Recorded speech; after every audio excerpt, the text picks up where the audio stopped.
to call this evening's meeting of the Peoria City Council to order, our special budget meeting. We'd like to welcome H. Wayne Wilson and his listening audience at WCBU as well as Cable Channel 22. Madam Clerk, the council microphones are open for roll call. Mayor Ardis. Here. Councilmember Ali. Councilmember Sear. Councilmember Grayeb. Here. Councilmember Jensen. Councilmember Kelly. Here. Councilmember Montalongo. Here. Councilmember Moore. Councilmember Euler. Here. Councilmember Riggenbach. And Councilmember Ruckriegel. Here. You have a quorum present, Mr. Chairman. Thank you, Madam Clerk. We'd like to invite everyone to join us and stand for a moment of silent prayer or silent reflection, followed by the Pledge of Allegiance.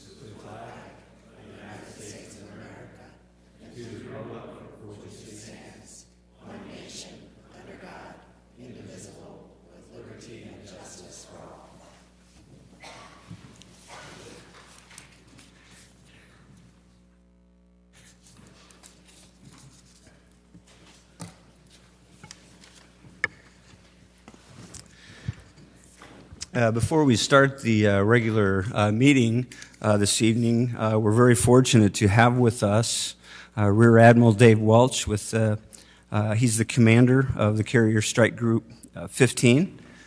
Admiral Welch is a native of Peoria, a 1987 graduate of the United States Naval Academy in Annapolis, Maryland, where he received a Bachelor of Science in English.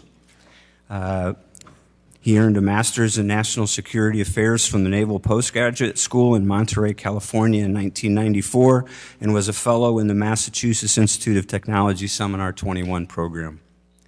His sea duty assignments included main propulsion and deck division officer on the USS Nassau, navigator on the USS Ticonderoga, flag lieutenant to commander, the Cruiser Destroyer Group 8, engineer officer on USS Anzio, and the executive officer on USS Lake Erie. Admiral Welch commanded the guided missile destroyer on USS Chung Hoon, Destroyer Squadron 31, and the Surface Warfare Officers School Command. Ashore, his other assignments included 3 tours in the Office of the Chief of Naval Operations and assignments with the Navy Personnel Command and the United States Pacific Command. As a flag officer, Welch served as director of the international engagements and most recently completed a tour as commander of Naval Surface and Mine Warfighting Development Center. His awards include the Defense Superior Service Medal, the Legion of Merit, the Meritorious Service Medal, and various other personal unit and service awards. I had a great opportunity this morning to meet for the first time and visit with Admiral Welch. I was very humbled to learn about what he's doing and what he's done in service to our country from his roots right here in Peoria.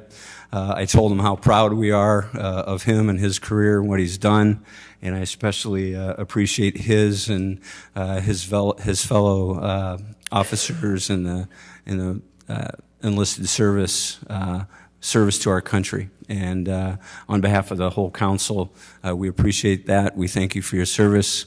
We look forward to your comments tonight. Welcome to Peoria City Hall. Mr. Mayor, thank you for that warm welcome. All that bio and introduction means that I'm very seasoned. I've been doing this for quite a while.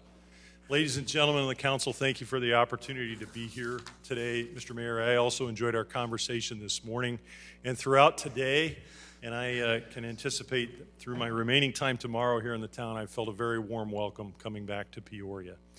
My reason for being here this evening, first is to express some gratitude to the community. Second is to talk about the importance of a strong Navy. And thirdly, to talk about the opportunities that are available for men and women who choose to serve in our great Navy and our armed forces and the opportunities that many of our local citizens are availing themselves of. As you heard, I'm a native son. The mayor didn't mention it, but I was born right here in Methodist Medical Center. Grew up here, spent my entire life. I'm a graduate of Limestone. And about 2.5 weeks after I graduated from Limestone, I found myself on a very warm and humid day in Annapolis, Maryland, raising my right hand and taking an oath to become a midshipman in the United States Navy. About 6 hours later, I was wondering what I had done and whether that was a wise decision. I'm glad I stuck through it all. I tell folks that the core values of the United States Navy are honor, courage, and commitment. But I learned how to put those characteristics into practice long before I considered any time in the Navy. I learned them right here from hardworking parents and from grandparents that set a great example. My family came to this city through my grandfather, who was a steel worker. And in World War II, he found himself building landing craft in Evansville as they sailed down the river for World War II. And after World War II, he found employment in Caterpillar as a steel worker, working in sheet metal and pipe fitting for an entire career. So I have great respect for the hardworking people of this community, the honesty and integrity that comes with that. Those are values that I've sought to carry forward with me. We have a tremendous Navy, and I want to report to you that the young men and women who come from this community to serve are doing tremendous value in carrying out and protecting American interests throughout the world. The Navy that I grew up in was a different Navy. When I graduated from Annapolis, our primary competitor was the Soviet Union, a competitor and a threat that dissolved very shortly after I graduated. We spent the next 2.5 decades as a Navy not thinking at all about what it meant to operate on the high seas. We had virtually unfettered access around the world, and a concept of sea control was something that we took for as second nature. Our primary interest in those decades that followed the Cold War was what we in the military call power projection ashore. We were supporting fights that were occurring across great land masses, primarily in the Middle East and in Asia. But here today, towards the end of my career and the beginning of many others, we find ourselves back in a different world, a new old world, where there is a return to great power competition. And we have competitors that seek a different order in terms of economies, in terms of how information is shared around the world, in terms of who is the dominant force in different parts of that world. It's a multipolar threat, so it's not simply a monolithic threat like the Soviet Union. It's a rising China, it's a revanchist Russia, and then there are regional threats that also seek a different approach to that order. Your United States Navy is there as perhaps the most agile and the most flexible response arm of our Defense Department. It is our job, I like to tell young sailors, to prepare for every game as if it's an away game. So we are, by nature, just by virtue of where we are strategically in the world, a maritime nation. And as I think about the region that I grew up in, with the industrial base that's here, as well as the agriculture base that's here, and then I reflect that 90% of world commerce travels over the surface of the oceans.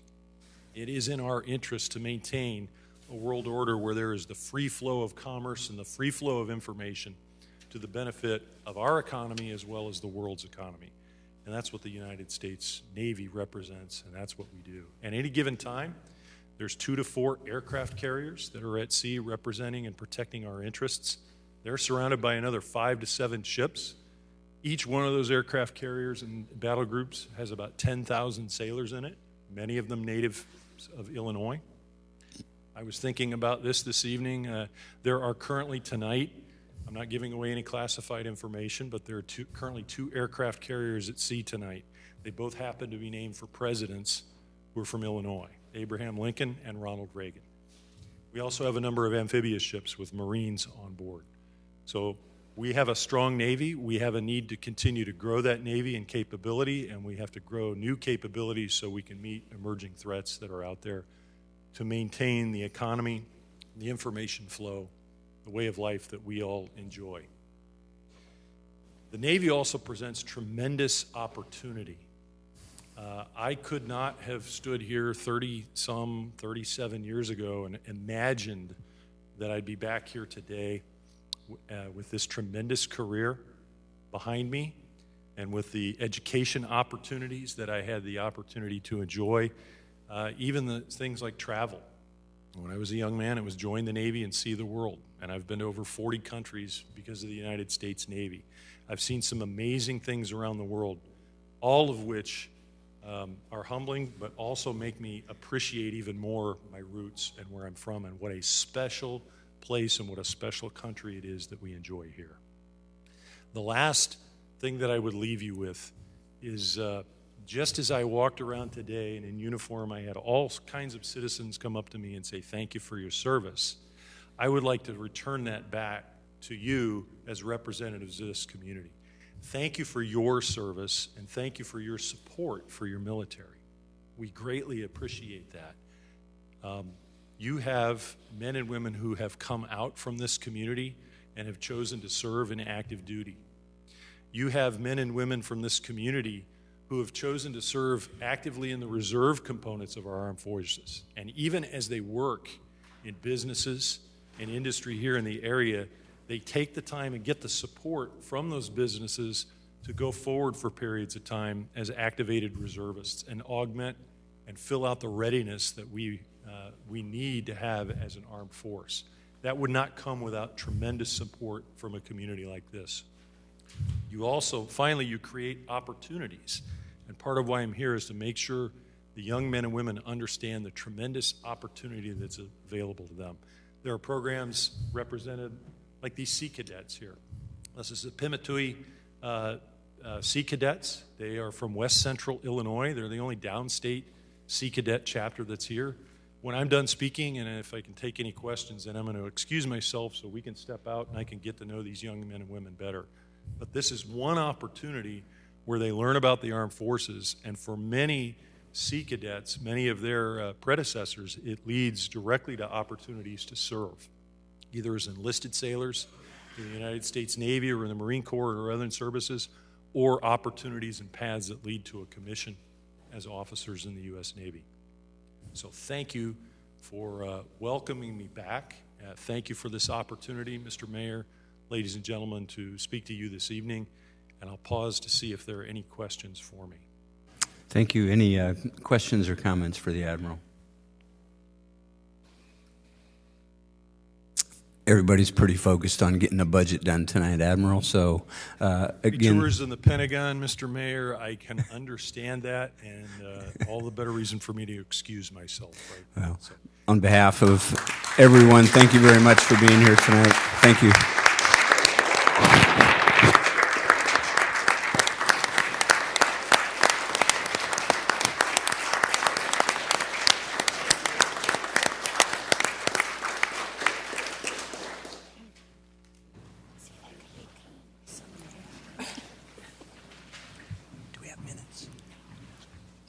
Madam Clerk. Our first order of business is a presentation, a request, it's 19-328, is a request to receive and file the 2018 Comprehensive Annual Financial Report audited by Clifton Larson Allen, LLP. Director Scroggins.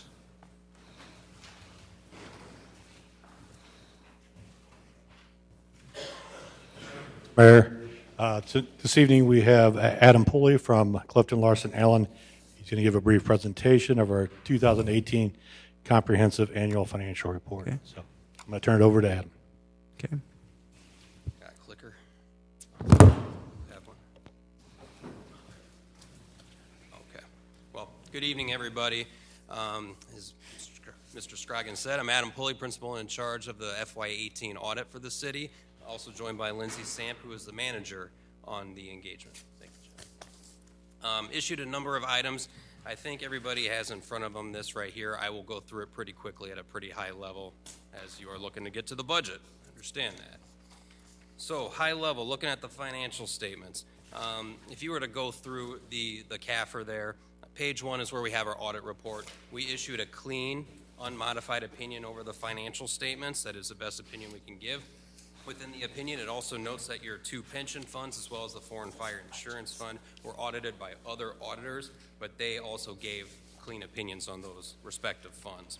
Now, on page 4 of the CAFR is the management's discussion and analysis.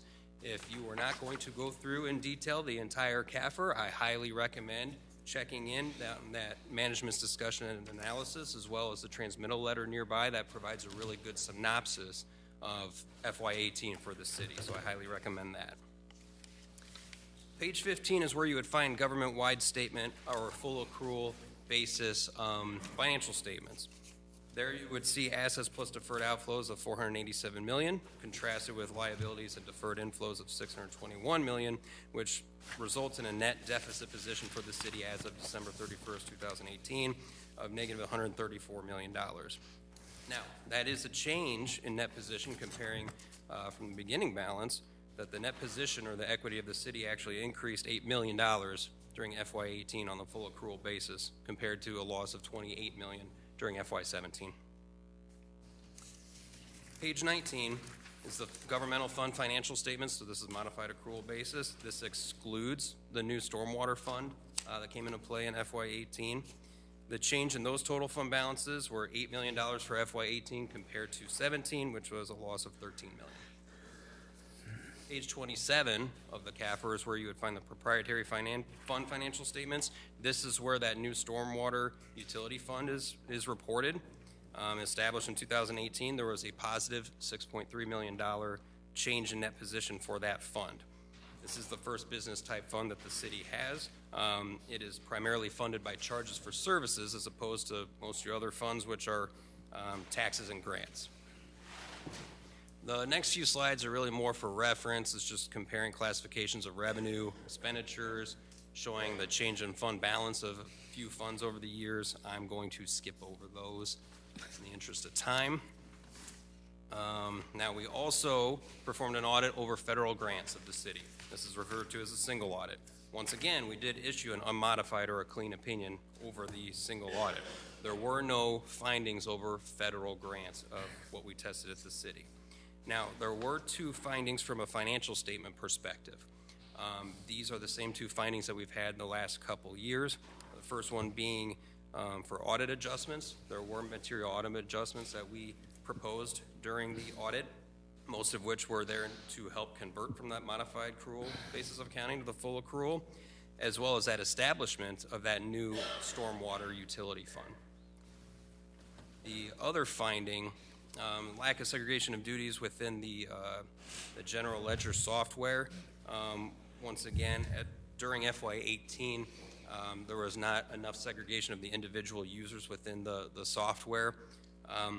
However, the city has implemented and gone live with a new software as of the beginning of FY19, so it is our understanding that this was taken into account during that implementation, and so we anticipate that this will no longer be a finding when we come out to do the audit next year. Now, we also issued a management letter. These are a couple other items that we noted during the audit. They do not rise to the level of a finding, a material weakness, or significant deficiency, but because we came across them, we still reported them. Quickly, in census data testing, when we compared the information here at the city to what's been reported on the DOI report, a few higher dates were reported incorrectly. It's nothing of a material nature, but because we came across it, we reported it. Similarly, again, not of a material nature, but general disbursement testing, we came across 2 items that were initiated and approved by the same employee. Ideally, that would not happen. There were compensating controls in place that we did not feel it was of a bigger concern, but nevertheless, we bring that to the attention of management in case there is something that can be amended there. Last thing I want to cover is the letter to governance. Most items within this letter are boilerplate in nature. It would be our opportunity to express to the council if we came across any difficulties, disagreements with management, things of that nature. The couple things I'll point out is that during FY18, the city did implement a new accounting standard for other post-employment benefits. It's GASB 75. Some of you may remember a few years ago when there was an accounting standard change for pensions. It had a big impact on the liability that was reported for the city.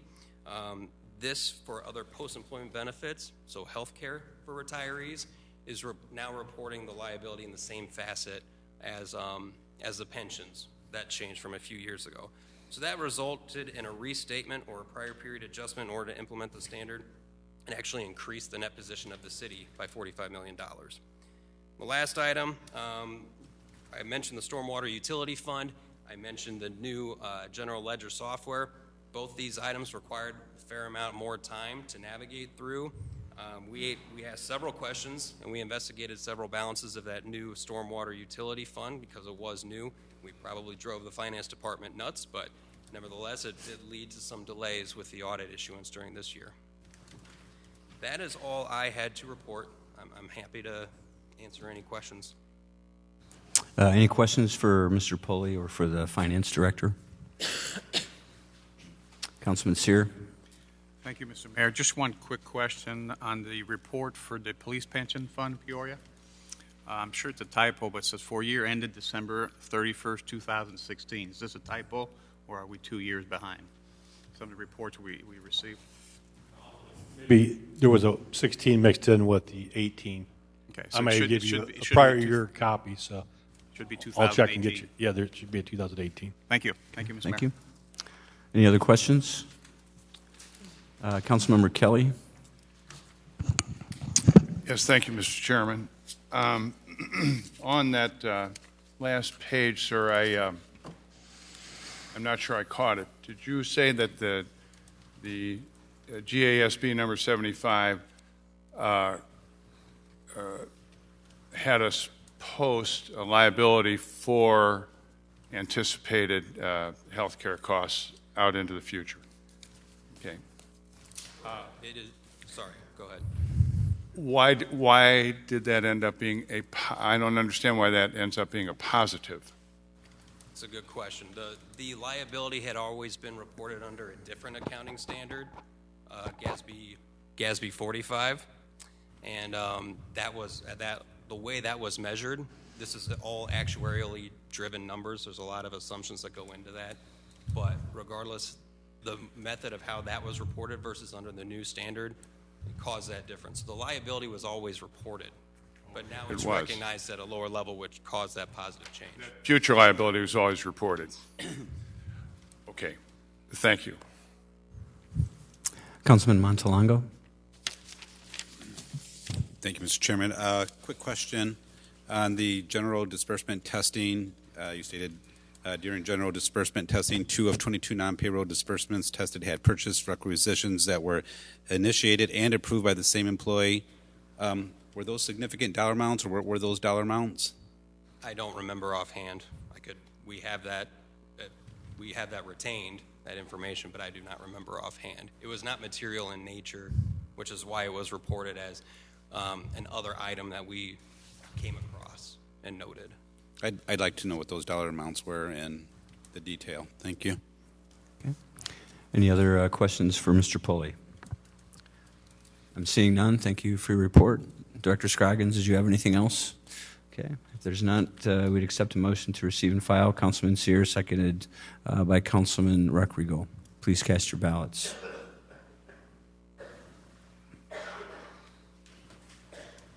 The motion passes unanimously. Madam Clerk. We're at first readings. The first one is 19-329. It's a first reading of an ordinance amending Chapter 3, Article 2, Section 13-60 of the Code of the City of Peoria pertaining to the refuse fee. Mr. Manager. Thank you, Mr. Chairman. The first item that you have this evening on first reading pertains to the refuse fee, the garbage fee.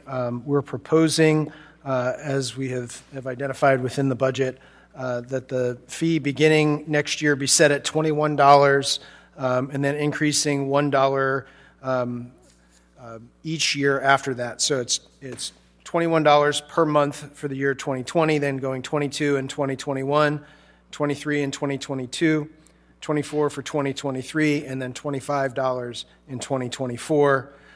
We've also proposed an increase in the stacked condominium rate. which would be $9 for 2020, $10 for 21 and 22, and then $11 for 2023 and beyond. Thank you. Questions for the manager on the first reading? Councilman Seer. Thank you, Mr. Mayor. Mr. Manager, is our contract with PDC going up every year?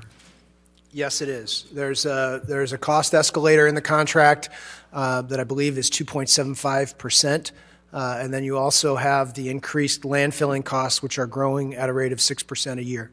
Can you put some dollars to those percentages, please? Like, Well, like a dollar going up, a dollar. In the report backs that I gave you before, the prior report backs, that estimate runs out within, I don't know that number offhand, but it's in that report back there. It shows that. I remember that there was definitely an increase in profit on our side, which mean where will that money go? Will it go to our emergency fund? Is that the goal? As I think the finance director stated at the last meeting, that money is due to the general fund, so the cash will come back to the general fund, and that liability will be reduced. Thank you. Correspondingly. Thank you, Mr. Mayor. Thank you. I had Councilmember Jensen next. Thank you, Mr. Mayor. As sort of a follow-up on that, just want it clear for the record because it's not clear in the council communication. Part of the reason for the increase in the fee is to cover the costs that we were taking to cover the full cost of the collection and the disposals for the last several years. That's correct. This is trying to true up the cost, the revenues with what our expenses are, creating a little bit of a surplus that then will go back to start paying the general fund back. Should the landfill 2 close earlier than anticipated, then additional revenue will be able to go back towards the general fund to pay off that liability that the fund has towards the general fund. Do you then have a plan for how much of this increased fee will go to the actual current costs and how much will go to paying back what's been borrowed? Again, if you revert back to the first report back that we had where we talked about that, there's a rough estimate of what that looks like over the next 5 years. If you give me just a second, I'll find the correct page for you. That would have been on page 20 in the first report backs, at which it shows that our total expenses per household per month are growing from $19.71 up to $22.74. Collection costs growing over that period of time by about 11.5%, and disposal costs growing by 24%. So by setting the revenues at this dollar amount, we should be able to put roughly about $1.7 million towards the deficit over the next 5 years, which is on page 21. What was the date of those report backs? Is that? That's in budget report back number 1, Okay. page 20. Okay, thank you. I just want to make sure that that's clear on the record when we, as we're adopting this. I don't know if you can, since it's only a first reading, if you can put something reference to that in the background of the action item when we vote on it. Sure. Officially. Okay. Sure. Thank you. I had Councilmember Riggenbach next. Thank you, Mr. Mayor. None of us like raising fees, of course, but I think if there's one fee that we can justify fully, it's this one, because we've talked about the service that we provide with our garbage collection. We went through quite a process getting input from the public before we renewed the contract.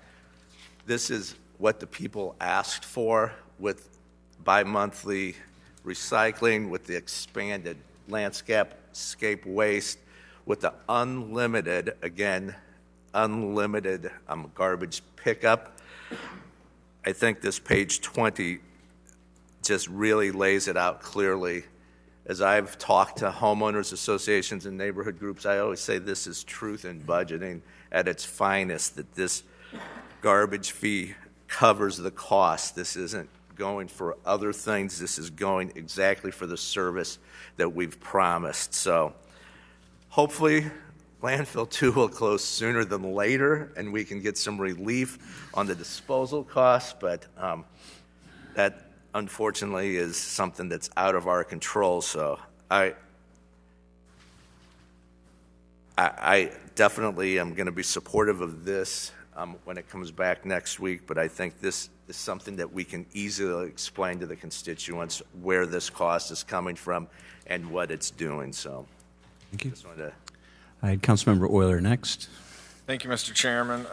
Last meeting, we had a brief discussion on the impacts of recycling and reevaluating some of those terms potentially. How would you envision that affecting this if we were to make some alterations? Well, I don't know. We made the request to PDC, and they're still working on trying to put some of those numbers together for us. Once I get the report back from them, I'll distribute the information to you to take a look at what that impact would be, both on glass and plastics, as well as if you were to try and estimate if we went back to a monthly recycling pickup versus the biweekly, what impact would be. So hopefully I'll have something for you here before the end of the week. If we were going to make any changes that would result in a financial savings, would you envision we would look at changing the fee again or try to get the debt paid down out of the garbage fund? At this point, I would look to try and continue to pay down, at least initially my thought would be that we use that to pay down the deficit that's owed to the general fund. I mean, there's a pretty sizable due to that's out there that we need to clean up. No, I understand that and appreciate that, and also want to point out that the last time the decision was made to change the garbage rates and we supported it, the council turned around and voted to take money to pay for additional lot mowing costs, and I hope to not see us do that again as we talk about the fact that we have to raise garbage rates. Thank you. Councilmember Jensen. Oh, I didn't mean to press it. Okay. Any further discussion on this first reading? If not, we'd entertain a motion to receive and file. Councilman Graham, seconded by Councilmember Riggenbach. Please cast your ballots.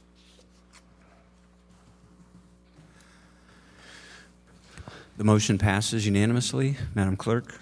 19-330 is the first reading of an ordinance amending the code of the City of Peoria relating to registration of foreclosed property. Thank you. This is the second revenue item that we had built into the budget that we wanted to bring back for your consideration. This is the registration ordinance for foreclosed properties. It is an ordinance that would establish a registration program for those properties that are going into foreclosure. It would establish a 6-month, $300 fee that would be paid by the financial institutions. The financial institutions would then also be responsible for maintenance and care of the properties while they're in their custody.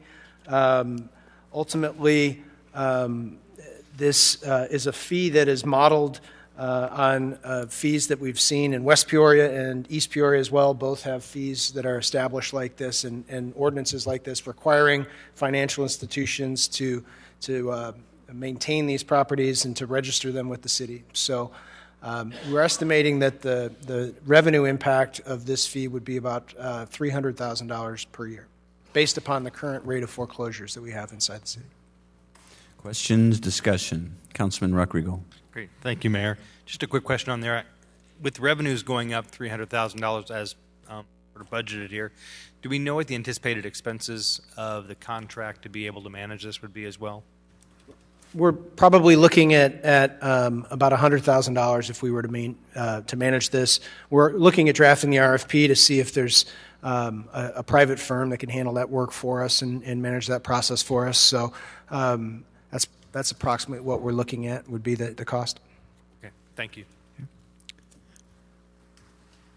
Further discussion on this item?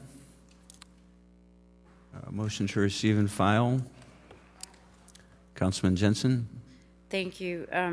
So I just want to make sure I understand in response to Councilman Rockregal's question. You anticipate that if you put out the RFP, we'll spend about $100,000 on managing it? I think that the 300 should be roughly a net number, that it should be about $400,000 in revenue, but then with $100,000 in cost, we're looking at about a $300,000 increase. Okay, so the revenue estimate you made takes into consideration the cost for managing the program? Correct.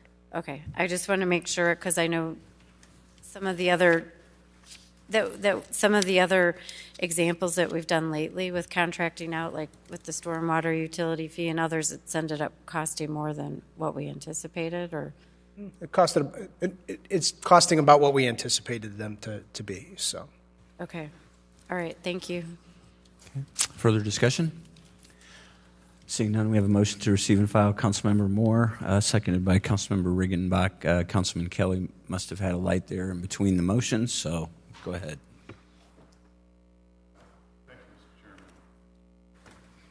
I'd just like to know, in what area of the city is this going to be handled in community development, or where will this be handled? It's likely this will be handled in the finance department. We'll be looking at managing that process through the finance department. Generally, I think with the way that this would be structured, that would be the place. Most of the interaction with the financial institutions happens with the finance department anyways, so.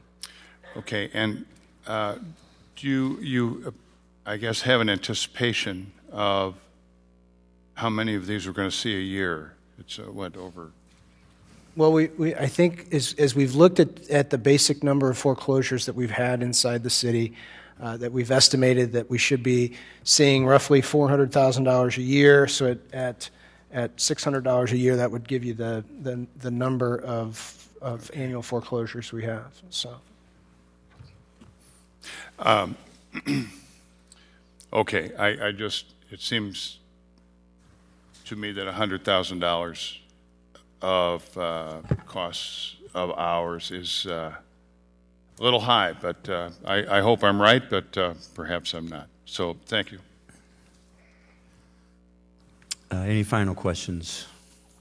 We have a motion and a second. Please cast your ballots.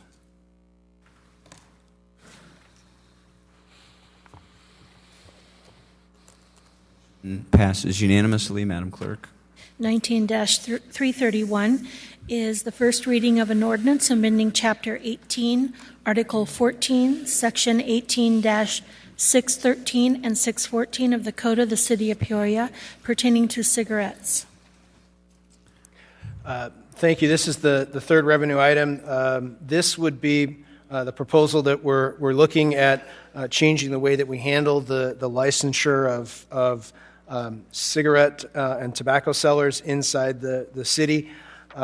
It proposes that we have a non-refundable filing fee of $100 that would be established, and then within that next 30 days, that the superintendent of police would start the background check process and the process of doing the investigation, very similar to what we do with liquor establishments. We then would also change the application fee on an annual basis up from $60 to $500. The reason being, we've seen over the course of the past couple of years that we've seen a lot of changing of hands of the licenses inside the establishments, while the establishment itself may not be changing hands. And so after looking at what some other communities had done, notably I think we saw that Rockford has their tobacco licenses set at $900 per year. We looked at setting this fee at $500. Overall, this should generate about $45,000 of additional revenue for the city. Okay. Discussion, questions, Councilman Kelly. Thank you, Mr. Chairman. Mr. Manager, I don't quite understand. What is the advantage that people are taking of us in having the same outlet but changing license holders? Why is this being done? Well, it could be done for a number of reasons. You could have a license holder that has been caught selling tobacco to minors, and they look to switch over the hands of the license into somebody else so that they can continue as a store and as an establishment to sell the licenses. The establishment itself could be changing hands, and that's the reason why they're turning it over. I think that there was just some concern from the police department that was raised that it just didn't seem as if this was an appropriate level of turnover that we should be seeing in terms of the number of licenses. So, and they felt that that cost of being $60 was too low for the amount of time and work. And I think their intent with the proposed changes here would be to provide a little bit a stronger process to look at our tobacco sellers inside the city. We still have the requirements that you can't sell to people under the age of 21, so there's some cost that our police department incurs when they go out and do enforcement. Sometimes we get grant money to do that, but sometimes we don't, and so this is just really trying to make it reflective of where they think our costs are as a city. Thank you.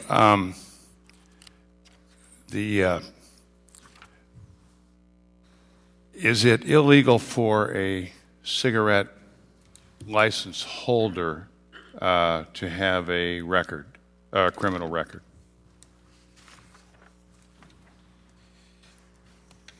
I mean, you're talking about background checks. There must be a reason for background checks, right?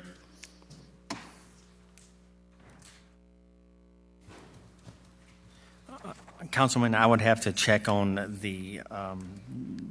on that for you, but I can give them a report back to you by a memo. Okay, so we don't know right now whether somebody with a criminal background can or can't hold a cigarette selling license.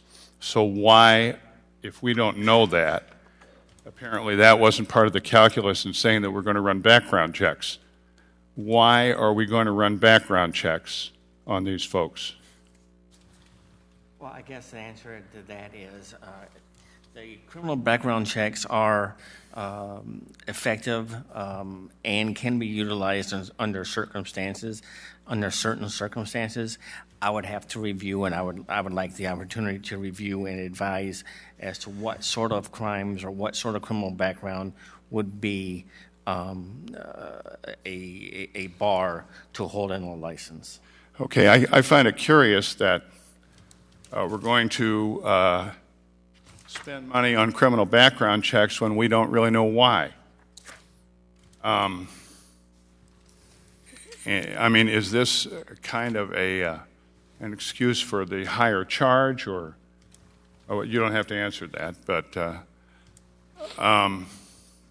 this bothers me a little bit in that a little bit like landlords, people who sell cigarettes are people we can pick on, and it's a legitimate business, and going from whatever it is, $60 or $50 up to what, $500. I mean, it's just really, I'm not going to raise much money out of it. I don't know that we can justify it. I don't understand this thing about switching licenses around, and maybe that's a problem. I don't understand the problem. But I don't understand why we're doing this, except that this is an easy target. And without further information, I'm not going to be in favor of this. Thank you. Councilman Ruckriegel. Thank you, Mayor. Thank you, City Manager, for your work on putting this together. But in the paperwork I see in front of us, we see the process for the application and for an investigation. Can you fill us in a little bit about what would happen to a business that is selling cigarettes without a license and be found to not be a license holder? They've not done the submission of the application, but they are in, I guess, the activity of selling cigarettes. That would be an ordinance violation that could be prosecuted by the Corporation Counsel's Office, or if it's of a large enough scale, could be prosecuted by the Peoria County State Attorney's Office. So during that period, would they still be in business operation in the other I guess, activities that that business might be involved in? That would depend on the facts and circumstances of what's going on there. It may be a situation where some sort of injunctive action would be appropriate, but it would depend on the facts and circumstances. Thank you. Councilman Graham? I find it interesting that there are folks who think that the city is targeting those people who sell liquor, tobacco, etc., within our community. In my district, District 2, we have had, and all over the city, unscrupulous operators of business selling cigarettes to underage minors, or selling Singleton cigarettes, or they're selling liquor to underage minors. They're repeatedly, in some cases, caught doing it. And this particular fee being, what, $60? My gosh, I just can't even believe that it was ever that low when you consider all the problems that can be involved in the sale of alcoholic beverages as well as tobacco products. So I don't think it's targeting at all. I think what happens is there are some very unscrupulous operators who target our people, target our kids, and they don't care about this community at all. It doesn't have anything to do about targeting. There are certain folks who just stand out in the way they're running their businesses, and I can name a few, who richly deserve these tickets and this level of law enforcement. So I'm not going to apologize to anybody for regulating these establishments. Some of these same establishments play games with our police as it relates to the amount of view that the police can have into the business from the outside because they don't want to see what goes on inside. And if you think all this doesn't cost money, you're wrong. It costs a lot of money. And it costs, in some cases, people's lives. Youngsters getting alcohol who are underage, cigarettes they shouldn't have, etc., our auto accidents, etc. So I'm going to be extremely supportive of this increase. I can't believe it was ever $60. And, I hope that most of our proprietors will continue to do a good job, but this is designed for those who don't. But I still think, even for everybody who is doing a good job, $60 was really, really low. Thank you, Mayor. Thank you. Councilmember Kelly? Thank you, Mr. Chairman. I would just like to respond to some of that, Councilman Graham. I appreciate what you're saying. I truly do. But I don't know that if you have a bad apple in a barrel, no, that's a bad analogy. I don't know that we should punish everyone for the sins of a few. The things you described are already illegal. I would say that probably most folks who sell cigarettes in this town are quite honorable, and it's part of their business, and it's fine. To punish all of them for the sins of a few, I think, is not good policy. Thank you, Mr. Chairman. Okay. Councilmember Jensen? Thank you, Mr. Mayor. I do support the increase in the fee for receiving a license to sell cigarettes. However, I do have some concerns about us requiring a criminal background check unless we're given more information as to what we're looking for. If state law prohibits people who are convicted of certain crimes from selling cigarettes, then that would make a little bit more sense. Well, I don't know if I want to give us the authority to, I don't know if that's needed for us to require criminal background checks for people that are selling cigarettes. We'll be happy to, since this is a first reading, we'll be happy to provide some additional information for you as a report back about the reasons why. We'll have the police department share some of their concerns with you. I think the statutes do give us broad authority to regulate the sale of tobacco, and therefore we can regulate the sale of tobacco. We can regulate the tobacco sellers, and I think if and we will. It's certainly incumbent upon us to explain why we would think that the sellers need to have a background check. So we'll get you some more information and share that with you. Because, I mean, it makes sense, like, if somebody has been convicted of selling to minors or selling single cigarettes or has violated some of the laws that connect to what they're doing, then I could see that, but I'm not sure if I understand what the purpose is. But our current ordinances requires the tobacco sellers to share that information with us as they're applying. So they've got to let us know if they've been convicted of any crime and as part of that application. So this would just allow us to do a little bit more research. So, but we can put some information together from the police department and bring that back as a report back for you. Okay, and added to that report, can you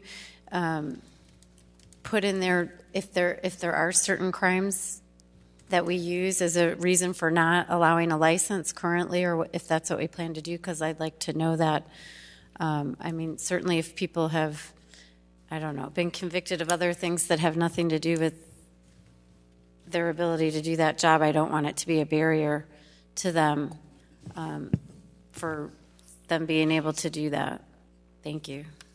Councilman Euler. Thank you, Mr. Chairman. I share some of those same thoughts and concerns. I'd also like to see the comparison of the liquor license application and background detail on that as well, side by side with this to evaluate. Thank you. Councilman Kelly. Thank you, Mr. Chairman. I'd also like to see if a grocery store, Schnucks has a bunch of cigarettes for sale, how far this criminal background check thing would go. Do you have to get all the checkers? Do you have to get, the people who are actually selling it? If you could report back on that too, as to how far that criminal background check would extend. Thank you. Any further discussion on this item? First reading. Councilman Montalongo. Thank you, Mr. Chairman. Just one quick question too, or for a follow-up. If I could get a list of, at least for my district, businesses that have a current license now. Sure. Thank you. Okay, thank you. Further discussion on first reading. Seeing none, we have a motion to receive and file. Councilman Sear, seconded Councilman Ruckriegel. Please cast your ballots. The motion passes with 10 ayes, 1 nay. Voting no, Councilman Kelly. Madam Clerk. We're at regular business. 19-332 is a request to approve a 3-year contract with SiteMed North America, LLC for medical fitness examination, testing, and evaluation services in the amount of $79,380 for each year, with NFPA standards additional services not to exceed $25,620 for a total of $105,000 per year beginning in the year 2020. Chief Olhai, did you want to summarize this for us? Yes, this is a physical that we already currently have in our contract to date. We just are changing vendors that do this physical. SiteMed gives us the opportunity to do this on a more rapid basis. It currently takes us about 4 months or so to get this done. This way we're going to bring in a vendor. They'll be here for about 2 different times, 7 days. We're done with the entire job. Like I said, it isn't a contractual physical that our members go through. Picks out things and looks at heart disease, which is the #1 killer of firefighters. Tries to get some early warning signs of that. Also gives us the ability to look at now some of the new cancers and stuff, that are out there. This company is, they're able to bring their equipment right to us. They bring it on site. They do everything in-house here. We get full reports on our members. Our members get full reports. And again, it just follows the contract language that we currently have in place. Thanks, Chief. Any questions for the Chief? The discussion or motion? Motion to approve by Councilmember Jensen, seconded by Councilmember Ali. I'm seeing no lights. Please cast your ballots.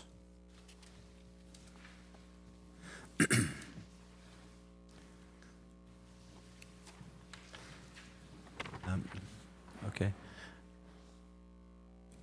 I have that motion passing unanimously with one abstention. Councilman Sear, and just for the record, just state the abstention.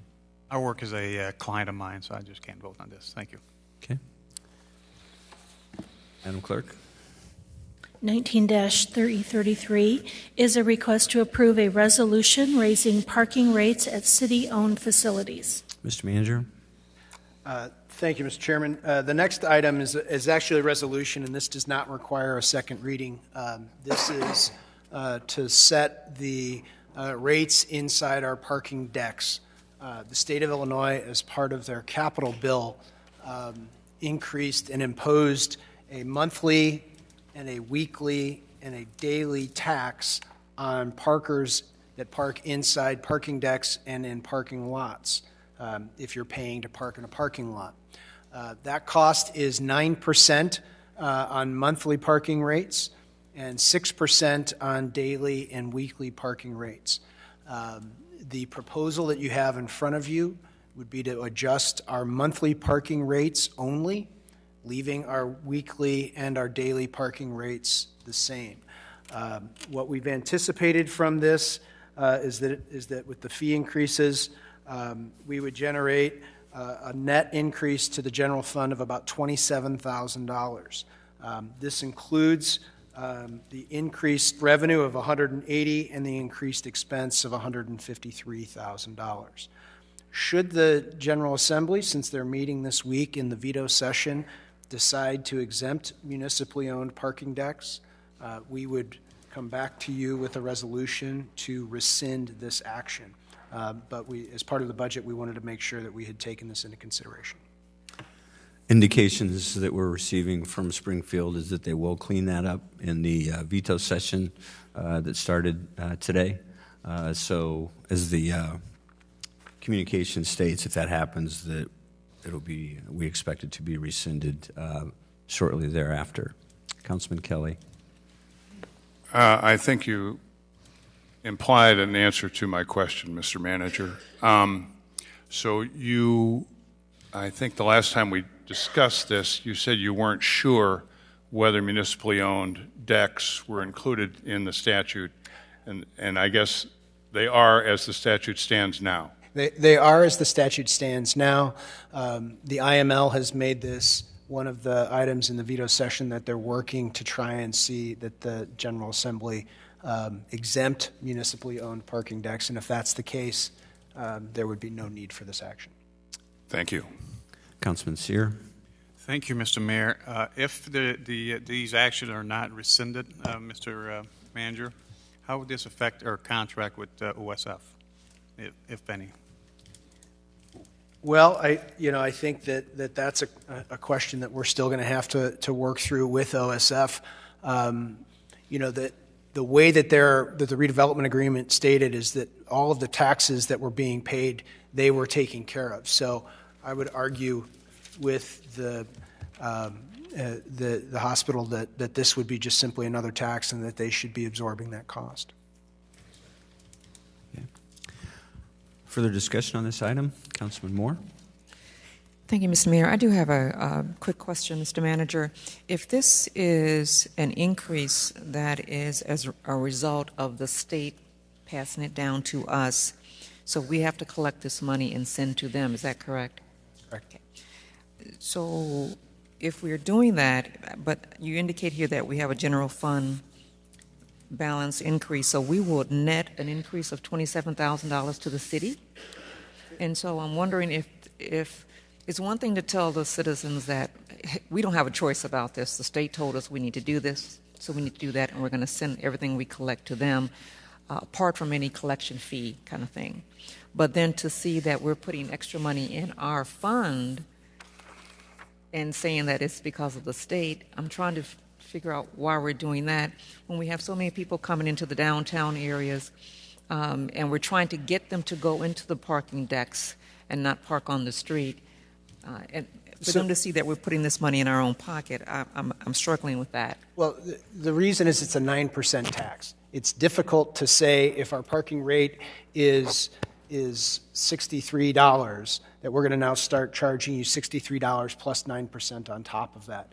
It creates an awkward rate to start to bill at, and we wanted, for the ordinance's sake, to keep it clean. So we started to look at trying to make it even numbers to set those rates at. We felt it was a nominal increase, and for the people that are coming downtown, the daily parkers or somebody that may be here on a weekly basis or coming down for an event, we didn't propose an increase there so that now you suddenly had to pay $6 if you were going to an event at the Civic Center. It will still be $5.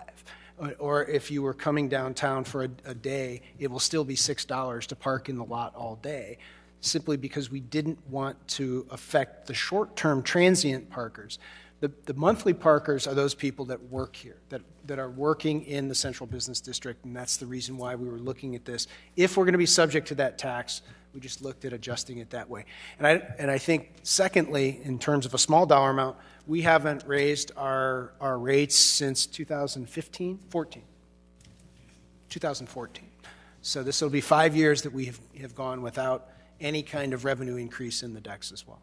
So then we want to be clear that we are intentionally raising the fee such that we can get a little extra on the side, or it's just an outgrowth of wanting to do it at an even rate. Because if it's an outgrowth of us just wanting to do an even rate, then perhaps there's a day or two throughout the year that we have a parking holiday fee for the parkers in the garage, those who have the monthly parking pass, and it then offsets that $27,000. Or if we just want to say, while we're doing this, we're going to just kick in a little bit extra since we haven't raised it in 5 years, let's just say that, and so people know it. I would say it's the latter. We haven't raised the fees in 5 years. It's a small dollar amount that you're talking about. The largest share of this is we're bearing the cost of this tax that we're going to have to pay to the state of Illinois. I just wanted to be honest with the folks Sure. so that they know that we're kicking in a little bit for ourselves. Thank you. The only two things I'd mention to piggyback on Councilman Moore is, number one, I would realistically say this is probably above a 95% chance that it's going to be cleaned up. The intention wasn't to tax municipals too. And the second part of it is not to look at, oh, I didn't realize we haven't raised parking rates for over 5 years, but we should still understand the increased cost that we've had since then too. Even if this is rescinded, we should probably, going into next year, at some point in time, at least look and see how that compares, especially with the private decks and the others in the community. You may remember, Mr. Mayor, that when 4 or 5 years ago, when we talked about it, there was a very extensive conversation around this horseshoe about the folks on the street parking at a different rate than the people in the garage, and it was driving the people out of the garage onto the street because it was cheaper to park for a month on the street than it was to park in the garage. So as long as we look at that, when we do have that conversation, so that there's some equity there for folks on the street and in the garage, so we don't drive folks out of the garage where we need them to go, so we can maintain our garages and onto the street. Thank you. So I think at least Councilman Graham and I know that the one thing that we never find a shortage of time to talk about over the years is parking decks and parking in general. The other important thing to realize going into 21 is we have a full deck and another partial deck that are almost going to be full around the clock because of the influx of new employees into our downtown through OSF. And so parking right now is fairly decent, but there's going to be a big crush on parking in a couple years. And if we want to get into a warehouse district discussion about how important parking decks and parking mass quantities of cars are to the success of the warehouse district, that's another big conversation. So timing-wise, again, I think this particular one is going to go away. I think it's going to get cleaned up. But we should be looking at a combination of the overall parking in the central business district as well as the warehouse district, because I know that Assistant City Manager Rattler, that's probably one of the top things on her needs list, and I know you know it, Councilman Moore, because it's your district. But it's definitely something that we need to be having very strong conversations about, and we're having discussions with our state and federal legislators about trying to get some potential help for vertical capital as well. Because a lot of the conversations that I'm having with developers going into the warehouse district, they are acknowledging that there's going to be a parking problem. They're wondering about their ability to draw people to the residences that they are trying to develop if there's no parking. And so one of the reasons why I'm continuing on with this discussion, because we need to do a deep dive. We need to figure out how to get more parking into our warehouse district with another parking garage. And if we do go that direction, we have to be able to afford it. And so this is a great discussion. Thank you. Thank you. Any more discussion on this item? We'd have a motion to approve Councilman Regenbach and seconded by Councilman Kelly. Please cast your ballots.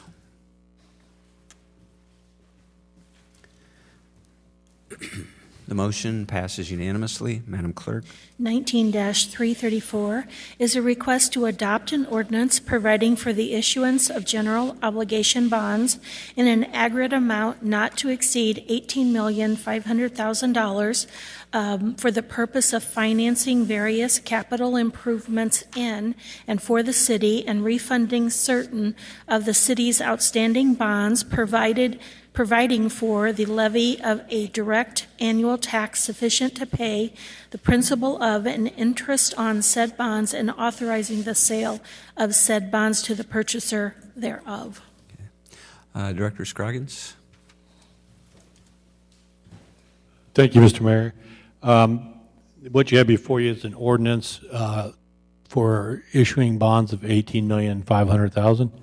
Of that, about $5.5 million is our current capital 2019 budgeted general obligation bonds, which will include land acquisition, sidewalks, fire station, and some capital equipment.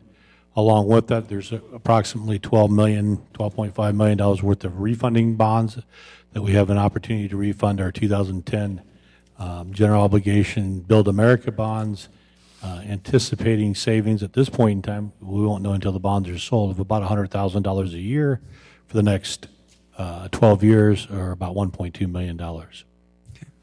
Questions for Director Scroggins? Discussion? Councilman Sear.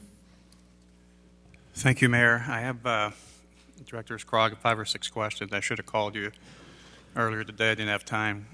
Question number 1, can you tell us a little bit what the commission and fees are on when we're issuing a bond, roughly? Typically, we pay fees to the financial advisor, the underwriter, and to the bond counsel. I think it's roughly 5%, but I can't tell you off the top of my head. It varies from the size, so it's... Okay, so 5%. By issuing the refunding bonds and new bonds in one issue, we are saving money instead of doing 2 separate issues. Now, next question could be unfair question, since you didn't get a chance to prepare, but the Build a Bond was a program from the Obama administration to create more jobs. Do you remember what we spent that money on? Yes. In 2010, we actually issued Build America bonds and economic recovery zone bonds as well. We are not proposing to refund the economic recovery zones because the reimbursement is still greater than what we could get from savings on refunding. So the Build America bonds were used for capital infrastructure improvements and I think a little bit of sewer infrastructure improvements at the time. What happened after the program started was then the federal government began to sequester the percentage of refund that they were sending back to us, and so now it is to our benefit to refund and repay those off early. Now, these bonds were taxable bonds. The new bonds, would they be tax-free, or what kind of bonds would we be issuing? They would just be general obligation bonds, just like the previous ones. They were taxable general obligation bonds under the Build America bonds. Okay, So they're just going to be general obligation, tax-exempt bonds now. Okay. Savings, we talked about the savings, which is great. Now, these bonds that you want to replace, what would be the, would they be like 20-year bond, 10-year bond? Would they just replace the one we have right now and go to from 2020 to 2031, basically? We do not extend the life of the bond when we refund it. We keep the same period of time. So this will just be shortening the interest rates in the out years and providing that interest savings. Okay. So the money would be spent, what kind of item would we spend that money on? Because I'm always concerned about the life of this bond, which is 11 years. We're spending money, what was the useful life of the things we'll be spending the money on? On the bonds that we're refunding, the useful life on most of the assets that we've been were over 30 years because it was sidewalks, some sewers, some streets, it's mainly infrastructure work. We don't typically bond for anything less than 10 years. Okay, so that'd be that's great. Last question I have here, reading the material, well, actually a couple questions. 12.5, you're asking for $12,500,000. The old bond we owe is $10,570,000. Why are we asking for more money than what we owe? To leave ourselves a little room for sizing of the bonds to realize that saving, because there's going to be additional costs. And if it's going to be higher than 12, we won't do it. Okay, because it's such a small bond, it could be more costly. Well, yeah, there's still costs that's wrapped in. You're looking at $10 million just for the capital cost. Yeah. There's still going to be a cost to do it, but the savings should offset that cost. Okay, because my two concerns were $10,570,000, and then the other one was the CIP, which I still don't have a clear understanding. This is for 2019 budget, right? Why would we issue a new bond in November, let's say, for a budget that was filed in November of 2018? I can still recover some of our expenses if they're bond eligible expenses for 90 days back. We haven't started some of the major projects, so I didn't want to issue the bonds until those projects started that were part of that bond issue. Okay. That being the fire station number, one of the major part of that, more than half of it. Okay, thank you, sir. Thank you, Mr. Mayor. Thank you. Any further questions on this item? Seeing none, I have a motion to receive and file. Councilman Graham, seconded by Councilmember Mr. Mayor, Riggenbach. to approve. What did I say? Receive and file. To approve. My fault. Motion to approve. Thank you. Please cast your ballots.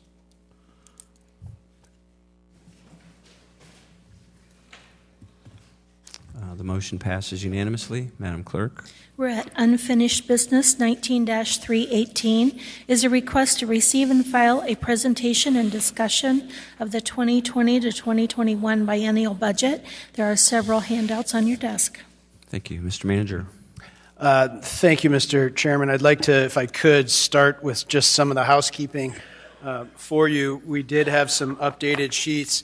We had given you an updated page number 17, an updated page number 18, and then updated pages 21 through 23. We noticed even with the updated pages that we had a couple of mistakes on there, so we wanted to clean those up for you. Our apologies. Based upon the first budget report backs, there's also new pages number 24.7 through 24.16. Those have been included in the electronic version of the budget that is online, so that's all out there, but these pages are for your budget books for their insertion. And if you have any specific questions on those, but that included the TIFs by fund, it included the support to other agencies, and included the interfund transfers. We wanted to make sure that you had all of that information. So we've included that for your budget books.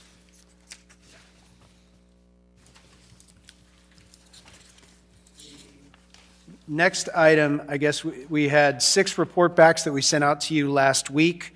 The first of which was the road funding by projects over the last several years. We've given you the last 4 years as part of the road funding. It shows you the actual expenses and then the budget beginning for 2019. So with that, I guess if there's any questions on the road funding by district, which is page 2 of the second budget report back. And again, the second budget report backs are also posted out on the city's budget page for anyone that is listening at home and wants to look that up. We do have that information on the web as well. I'm seeing no lights. Report back number 2.2 was the breakdown of the road condition index, the pavement condition index. We provided some information. Public Works was able to put this information together. Overall, it shows that we have within, by district, District 1 has 132 miles, District 1 has 95.5 miles of roads, of which 12% are within the PCI index of 0 to 49, 43% are within the 50 to 69 category, and then 45% are between 70 and 100. District 2 has 85 miles of total roads, 10% in the lower category of 0 to 49, 35% within the 50 to 69 category, and then 55% within the 70 to 100 category of the PCI index. District 3 has 100.81 miles of roads, 12% in the lower classification, 41% in the mid, and 47% in the high. District 4 has 97.85 miles of roads, 12% listed in the 0 to 49% classification, 42% within the 50 to 69, and then 46 within the 70 to 100.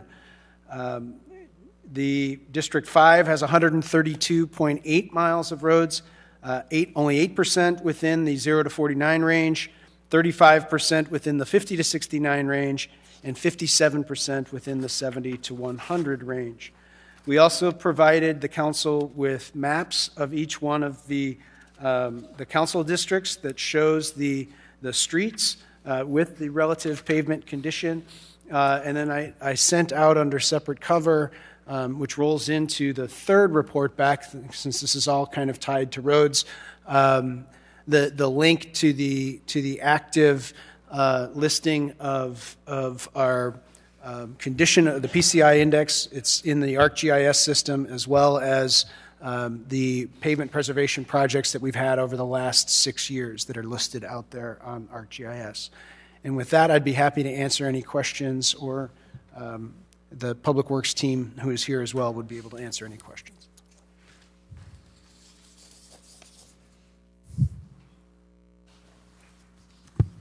Seeing none. Very good. Hold on, Councilmember Moore. Thank you, Mr. Mayor. Mr. Manager, you and I have had this conversation before, so I understand that it's not part of the city's responsibility. And I'm not sure if this is one of the things you're going to discuss when we talked about you sent us a report on if the state budget is approved the way it is. You indicated what projects are in the city of Peoria. Yes. That we have been asking our legislators to address. And at this point in time, when we're talking about streets, I want to once again ask us to strongly advocate to the IDOT for Lincoln and Howett. Those streets, we don't own them as far as the city is concerned. And so I can understand why we don't use city taxpayer dollars for state routes. But those streets, and then Jefferson leading into Howett, I can't imagine that we are continuing. We've been having this discussion for a number of years now, and there's been nothing done on those streets. They continue to degrade. When the state came through it and put that ugly green, whatever it was, for a bicycle lane. They didn't maintain it. And I cannot emphasize strongly enough that these are the two main streets that are running through the south side of Peoria. And these streets, we keep saying we can't do anything about it, and they continue to degrade. And I think the residents of the south side deserve for us to step up and insist that IDOT look at these streets. They own them, they need to maintain them. And every time you go down there, there's another pothole. We don't even patch them to my satisfaction. And they feel like you're on a roller coaster in some of the areas. And so I'm not going to belabor it because it's not city funds that repair these streets. But we are the ones who are in contact with IDOT, and they need to know. Sure. And if there are some state legislators who you believe can be more aggressive in this approach, then let us know who they are. The ones that I'm aware of, I know that they are doing what they can do to try to address these things. But it's been 6 years that we've been talking about this, and nothing has been done, and something needs to be addressed. So I would like for some communication to go out. I'd like to see a copy of that communication so I can start documenting the fact that we are in earnest doing this. I trust in that this has come up before when we've met with our state legislators at the Gateway building. I know we've had that conversation, but it has not risen to the top of the list because of everything else that we have going on in town. But these are their roads, and they need to maintain them. Thank you. Councilman Montalongo. Thank you, Mr. Chairman. City Manager, as I was looking at the PCI ratings for Council District 4, looking at specifically at Sterling, and see that it has a green, it's in the green, it's a green rating for it, meaning it's okay. And I know I just reviewed that with you last week and showing you the condition with pictures. It's something that I have met with the last 3 people in charge of Public Works on the condition of Sterling between, well, probably just, and actually that part of Sterling, it's both mine and Councilman Grahab's responsibility, this road here, but probably just a little bit to about where Gilbert is at, and close up to 74, and that's concrete.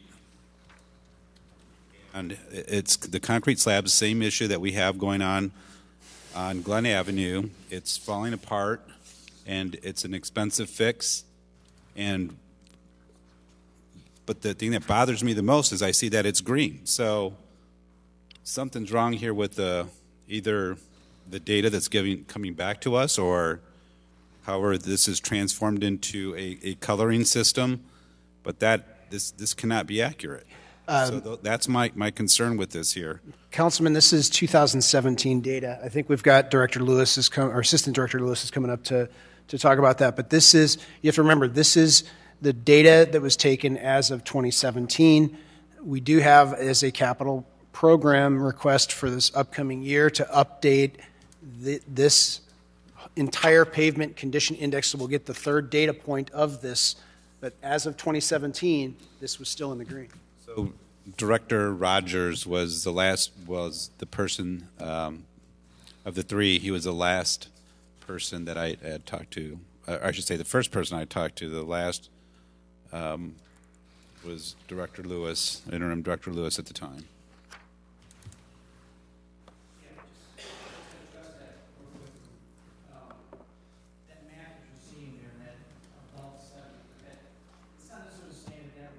In great condition. What that means is that it does allow us to use our pavement preservation methods on that particular roadway. However, with like Sterling, that is concrete. So, a chip seal or a slurry seal or some of those other programs that we use, you can't put that down on concrete.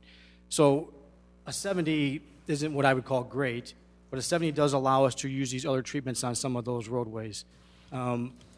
with Sterling being more of an arterial roadway, that's probably not something we would do on that section if it were asphalt, so just because of the amount of traffic that it would carry.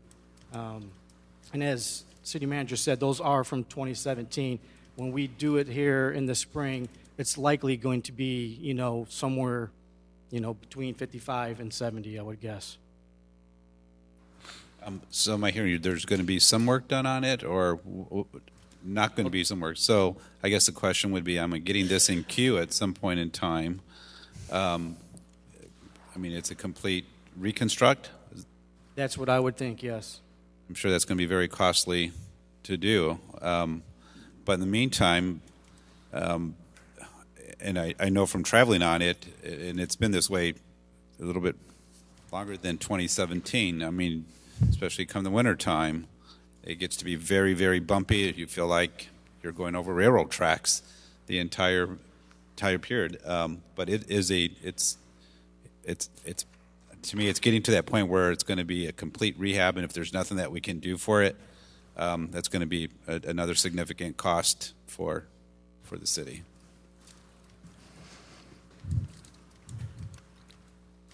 Okay. Councilman Riggenbach. Thank you, Mr. Mayor. If you could look at, on Report Back 2 on page 4, 2.2 gives us the miles of roadway again and the percentages.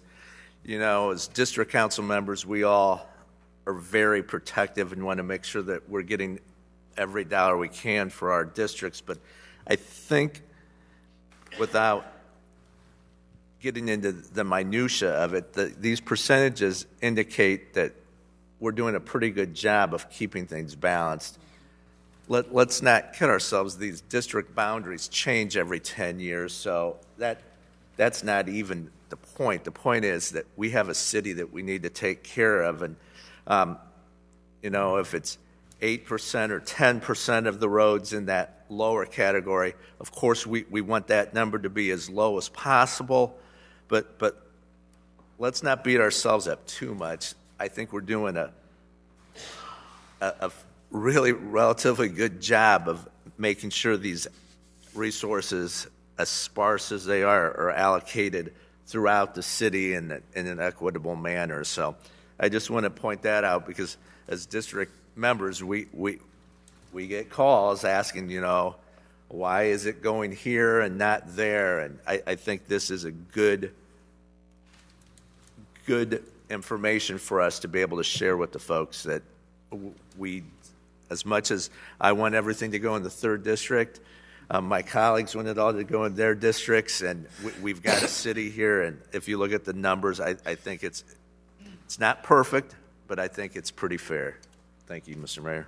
Yeah, we keep in mind it was only a couple years ago that we almost doubled our road dollars. So there was a lot of years that went by that we weren't maintaining due to budget situations, but we did put a significant more amount of dollars into our spending on our roads. So it's going to take us a couple of years to get caught up, but we're in a better position, I think, than we were a few years ago. I have Councilman, looks like Montalongo. Thank you, Mayor. Councilman, I'm not sure if you're trying to tell me that to overlook this problem.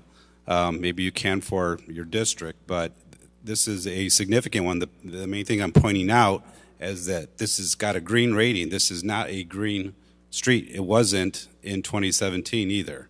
And that's the big point that I'm trying to make here. So there might be some inaccuracies with it, but this road is starting to fail, and that's a big point. And I want to make sure that the actions that Public Works are taking is,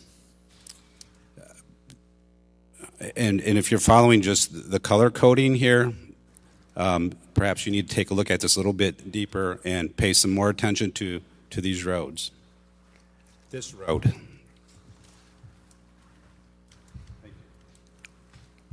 Okay. No further lights on this item. Moving on, the next report back that we had was report back 2.4, which is on page 13.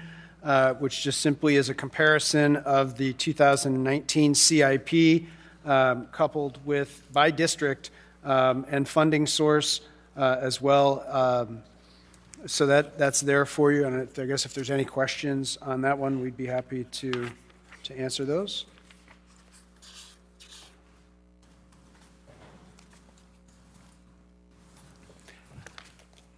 No lights? Report back 2.5 was the demolitions from 2012 to 2019. Since 2012, the city has spent $6,168,765 on demolitions. And then the table that was included on page 22 in the report backs breaks it out by zip code and by council district, so you can see where those dollars were spent. Councilman Ruckriegel. Thank you, Mayor. Just a side, I guess, question on that. And this might be another report back. I hate to do that to you. It might be kind of a simple question as well. We get some questions from some citizens really talking about demolitions who may not understand the necessity of taking them down or the rationales why we have to take some of them down. And I think that if we talk about the calls that our firefighters and our police officers have to take, the tax that they do on the neighborhoods as well, maybe to put that in perspective a little bit, could you maybe pull the date on a couple of our buildings, the old Harrison School, for example, and maybe how many calls we might have to go there a year? Because I think that those dollars add up in our budget as well, and they don't sometimes get. So the Harrison School, there is a report back in the first series of report backs that has some information on the number of calls that we went to at Harrison. But so that's included, and that was in the very first budget report back. I can tell you on what page. Well, Harrison has not been taken down, so that's just our cost that we've incurred since the building left the hands of the school district. Right. I guess my question is, can we get a number of calls that we've actually had to go there for, if we've gotten a call on people trespassing, fires that may or may not have been started in there, just the ancillary calls? I don't know that information was attached here. That'd be great. Thank you. Councilman Moore. What won't be shown in that report, Councilman, and the calls that I get directly that I called community development, so I don't know if that's going to be captured, so you may not have all of that information. Mr. Manager, I'm looking at the amount that was spent by district on your report back, 2.5. Mm-hmm. Can you determine by this number how much of that amount were funds that we received as grants, or what percentage of that number do you think was grant funded? Because all the funds that were spent on demolitions weren't out of city coffers, but we had grants from time to time to take some of these things down. Councilwoman, I would have to get you an exact number, I'd have to bring a report back to you, but we have been quite successful, as you know, in obtaining grants, and most of those grants are focused in the 05 and the 03 zip code because, unfortunately, that's where the majority of the properties that have been abandoned exist. So I'd be happy to get that report back to you. Thank you. And I think it's important for a lot of our residents to know that a lot of these houses that are coming down are not just things that the city held on to and didn't take care of. There are a number of years before the house or the building would fall to the city or the county. By the time we get it, we can't just take somebody's property. This is private property is private property. You just can't go on somebody's private property, even if it's vacant, and do anything to it because it's private property. We can cut the grass and send them a ticket. But as far as taking the house and while it's still salvageable, and perhaps getting some organization to take it over and buy it and put it back on the market, we can't do that legally. And so by the time we are able to legally acquire that property, it is in such poor disrepair that then it looks like the city held on to it, and now the city is tearing down something that they should have done something with sooner. That I wish it was that easy, but by the time we get it, it's been stripped. The financial institution has walked away, or the owner has walked away. Usually the owner walks away, the financial institution tries to find them. There's a number of years before taxes can pile up, and then even after it's purchased with taxes, I believe it can be redeemed by the person who originally owned it. And so it's a number of year process. It's not one of those overnight things. In fact, I've been trying to work on some type of program out of community development where some of these houses, even once we get them in such poor repair, perhaps a program can be developed where we train individuals in the community. I know Terry Burnside and Jesse McGowan have been talking about trying to do something like that and train individuals in the trades to go in and work on those houses. I know it's been tried in some areas with some success and some not. There's a lot of liability associated with it. We need some state relief so that we can establish a program like that, because you've got things like plumbing and heating and electrical that the average person can't do. You need a licensed person to come in there, and then usually that person is very costly. And so I don't want folks sitting out there thinking that we're just tearing these houses down willy-nilly without giving some thought to what we can do with it. I've mentioned before that there were 2 homes specifically on Green Lawn that I asked for us to take a look at, because some years earlier we had put a roof on one and siding on another, and when we went into these properties, I asked for a contractor's estimate on what it would cost to bring those houses back online. And each house was greater than $30,000 just to bring it up to life safety. We're not talking about making it pretty. We're just talking about repairing the plumbing, where in one house someone had poured concrete down every single drain in the one house. Another house, the one next door, had black mold in the basement, and all the copper wiring had been pulled through the walls, and you could just follow through where all the copper wiring had been pulled out. All the utilities, any kind of heating system had been yanked out of there. Anything of any value had been yanked out, and that happened before the city got it. We went in after we got it and saw all of this, and there's no way we're going to give that to someone when we already know it's more than $80,000, and you're not even talking about making it pretty yet. And so I appreciate this information, and we'll be looking forward to that information that Director Black brings back to determine what amount of that was grant funded. Thank you. Councilman Graham. Manager, who owns Harrison School? Currently, Harrison School is in the hands of the county trustee. So the person that I think purchased it from the school district for $10 took what was of value in the building out of the building and basically walked away from it. So we've been incurring costs boarding it up, keeping it enclosed when we can, and responding to incidents when things happen out there. But ultimately, it's likely going to fall to us and some sort of grant funding. We're looking at maybe some brownfield funding that we can apply for to get that property taken down. What you just described should be illegal. Well, in instances where we've worked with the school district, Greeley, Washington School, I mean, we've been very successful. Unfortunately, Harrison and McKinley were the 2 that we didn't have that opportunity to work with the school district, and the results there turned out the way that they did. Yeah, it's a shame because we've had a good history with 150 on the schools you just mentioned. Our Armory building downtown, we discussed this earlier today. There it sits in the heart of our downtown, a malignant property. What's our recourse? Well, in that instance, I think that the person that owns the building is still paying taxes on the structure that's there. It's my understanding it is not in that tax sale process, so or not even moving its way through that. So at this point in time, I think the owner has at least expressed to us in the past some interest in trying to do something with the building.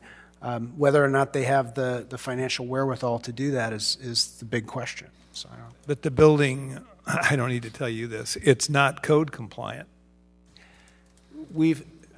There is no roof on that building, that's true. So I mean, we have to permit a continuation of the status quo, which has been going on for years. Somebody owns that, paying taxes on it. It's not code compliant. It's in our downtown, which is rebounding, I believe. Sure. Council, again, I would be happy to bring a report back that shows the history of our interaction with the various owners of the Armory and the status on it. One of the challenges with the Armory and with some of these other buildings is that they're not in imminent danger of collapse. I mean, the Armory, not to be funny, is built like an armory, so it's not going to fall over on its own.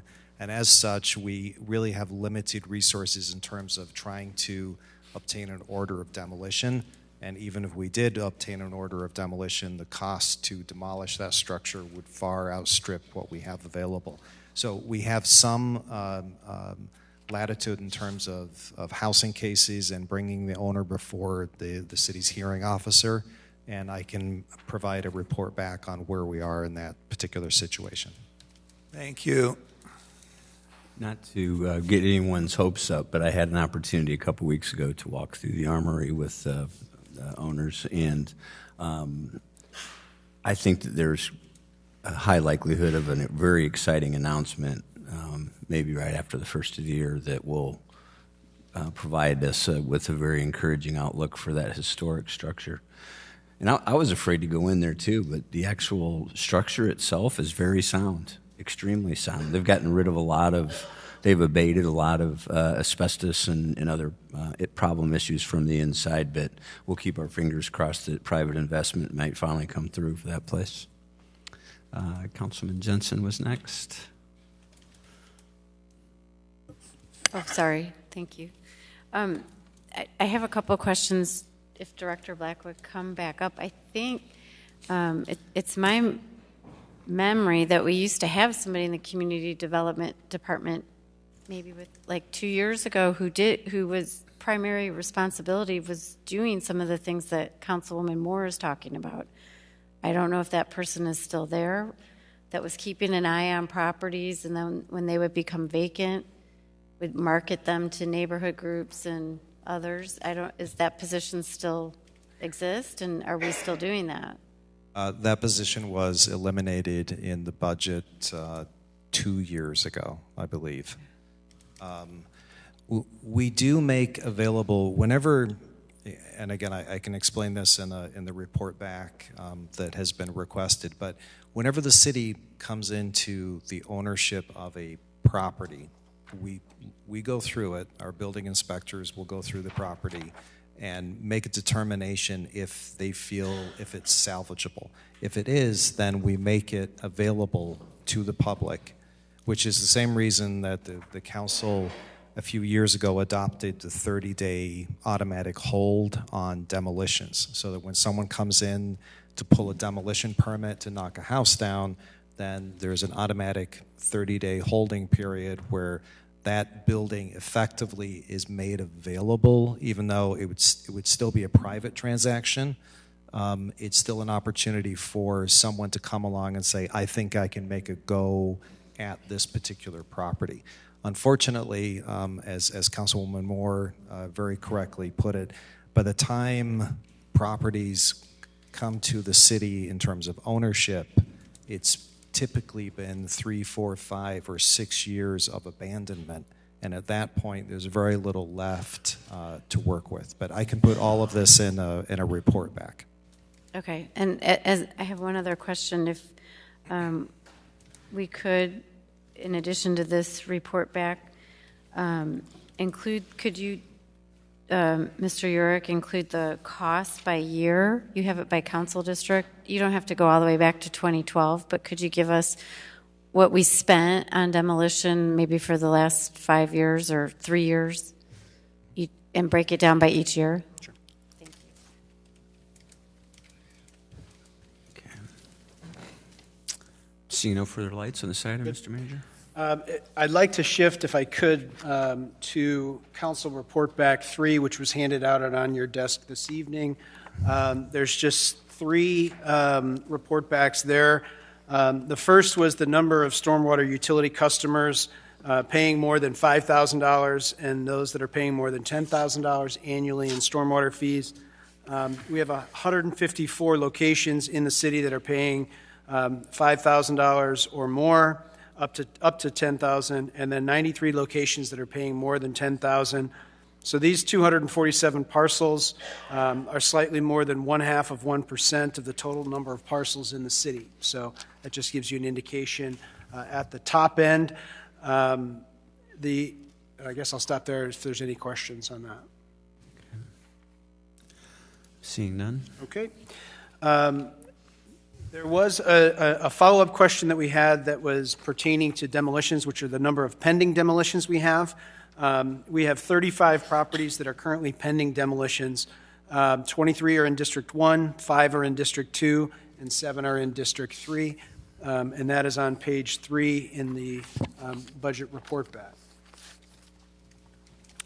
The third and final report back that we have for you this evening is the drive time maps for fire stations 4, 16, and 19. And those maps begin on page 5 and run through page 8 of the report back number 3.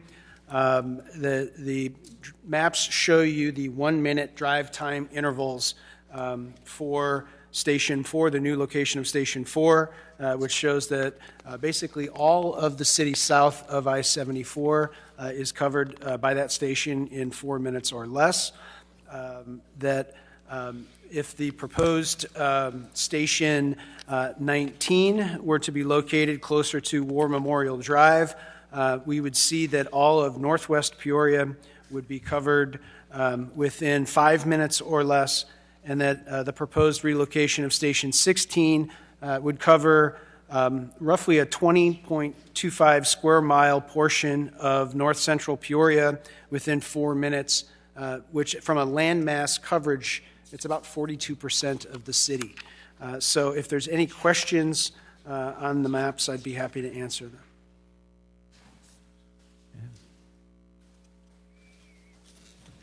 Councilman Sear.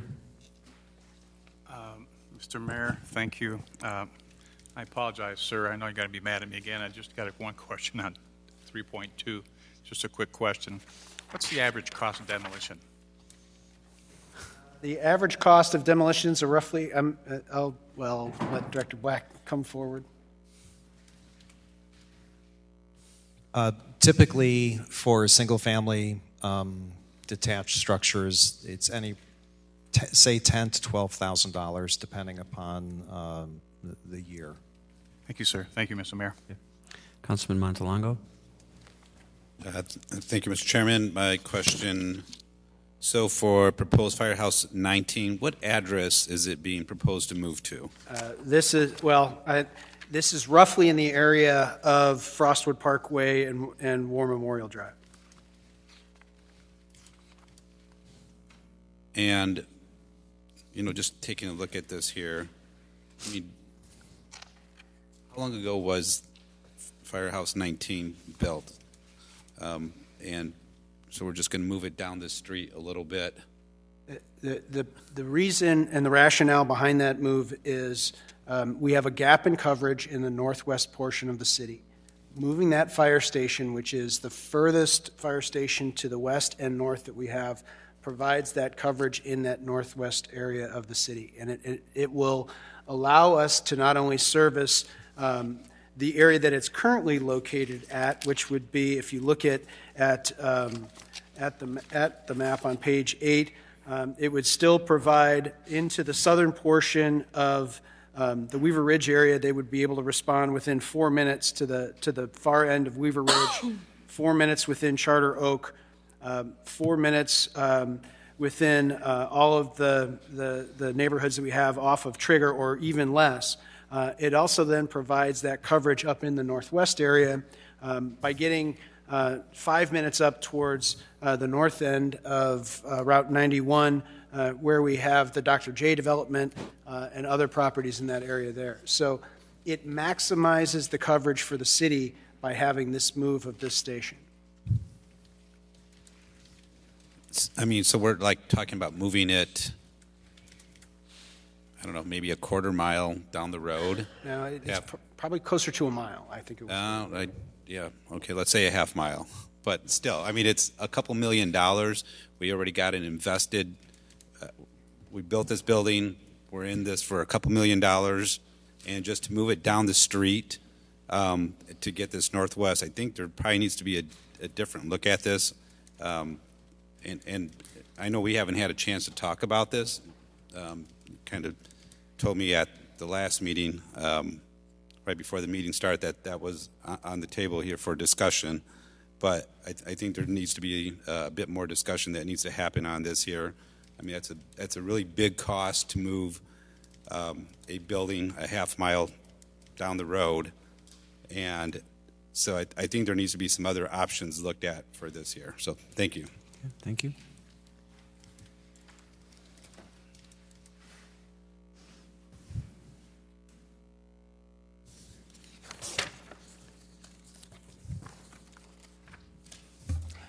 That's all the report backs that we have for you this evening. At the end of our last meeting, we did have some proposed motions, one that pertained to the Downtown Development Corporation and another that pertained to Harrison School. We did write those up as budget report back number 2.8. And if council wants to consider those motions, Mr. Chairman, I think. Councilwoman Moore. Yes, Ms. Mayor, I'd like to make a motion to fund the Downtown Development Corporation for 2020 and 2021 using funds from the Downtown Conservation TIF Fund balance in the amount of $25,000 and from the Warehouse District TIF Fund balance in the amount of $75,000 for a total of $100,000 for each year. You may recall last meeting that we had asked the city manager for other suggestions on funding the Downtown Development Corporation rather than pulling all of it out of the Warehouse District, and this is the suggestion that has come back, and that is my motion. Okay. Seconded by Councilmember Graham. Is there discussion on this motion? Seeing none, please cast your ballots. The motion passes unanimously. Thank you.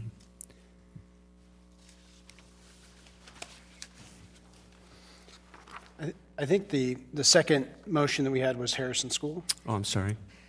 The second motion I have was regarding the Harrison School, the old Harrison School. You may recall that we were going to set aside and specify $400,000 out of the South Village TIF toward the demolition of the old Harrison School. But if you also recall from one of our report backs, the cost to take Harrison School down is between $1 and $1.5 million. We don't have $1 to $1.5 million. So rather than segregating the $400,000 towards some time in the future where we maybe in a year or 2 or 5 have enough money to do that, I would rather hold those funds in the TIF unspecified so that if some wonderful opportunity comes to do other things in the community, those funds will not be encumbered. But if that doesn't happen and we are able to find some brownfield funding or some other matching funds to total $1.5 million, that we'll be able to take the property down. I believe the number 1 to 1.5 was a number that came to us a couple years ago, and so I have no doubt we'll be closer to the $1.5 million worth of need to take the property down. We are all oftentimes monitoring, let me rephrase that, we monitor the property. We're not monitoring the property every single hour of every single day, so unfortunately sometimes, and if Glenda Williams was here, she would tell you, we'd board that place up, the lower levels, and within a week some of those openings were back open again, and then we'd have to put our staff on the schedule to go back and board it up again. What I am recommending, as I've recommended in the past, until we have some permanent solution to bring that building down, that we use some of these funds instead to brick the lower levels to permanently keep people out of there, so that we are not constantly going back out there and putting up the plywood that we use to prohibit entry into the property. So my motion is to remove the $400,000 from being specified for Harrison and just leave it in the TIF fund. Okay. A motion seconded by Councilman Kelly. Is there a discussion needed on this item? Seeing none, please cast your ballots.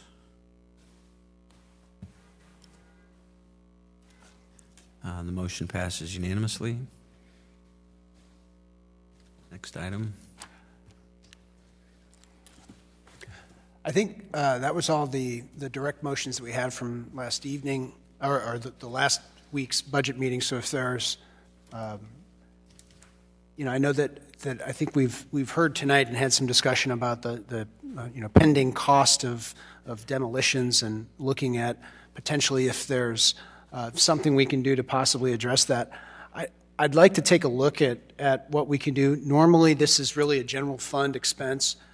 We've, in some years, have budgeted out of the capital budget. Other years, we've put that back into the general fund. And as we've looked at that, we can come back to you with some recommendations next week.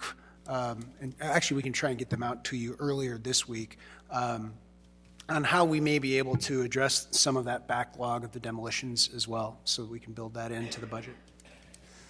So the recommendation will come back with an amount to restore partial funding, or funding to the existing levels that would still allow us to potentially pass the budget next week. Thank you. Councilman Riggenbach, or is it Councilman Moore? I had Councilman Moore first. Okay. That discussion, I would move to direct staff to bring back the tax levy ordinance for fiscal year 2020 and a budget resolution adopting the 2021 biennial budget with the approved changes that we made tonight. Seconded by Councilwoman Moore. Is there discussion on this item? Seeing none, please cast your ballots.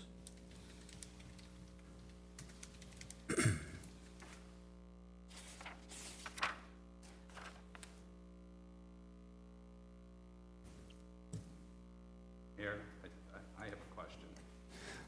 I already called the vote. You can ask it afterwards. This is just going to be to bring it back next week.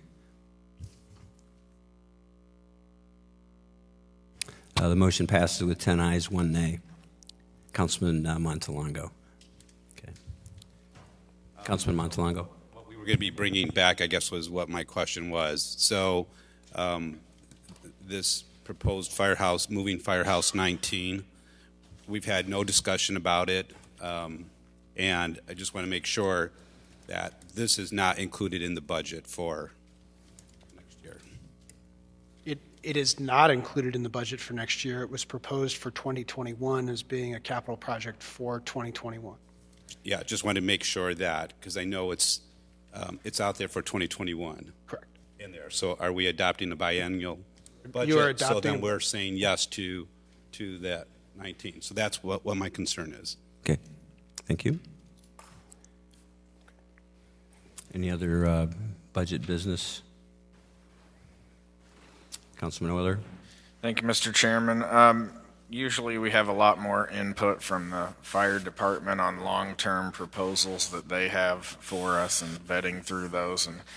And the past we've addressed some of those concerns, but one of them that's kind of laid on the table is lift assist. We haven't really delved into that and done anything with it. And I'd be interested in continuing that topic, and if you could get back to us on how many lift assists the fire department does on an annual basis, what types of work comp injuries that we have related to those, and what the proposals have been in the past to deal with that, because we dealt with the auto extrication thing and some of the other non-fire related issues, but I think that there's still this one there that hasn't been. Sure, we'd be happy to provide. I think we can craft that into a report back and bring that back for you. Yes, Councilman, there's a big difference that we have in lift assist compared to lift assist at staff facilities compared to lift assist at private residents.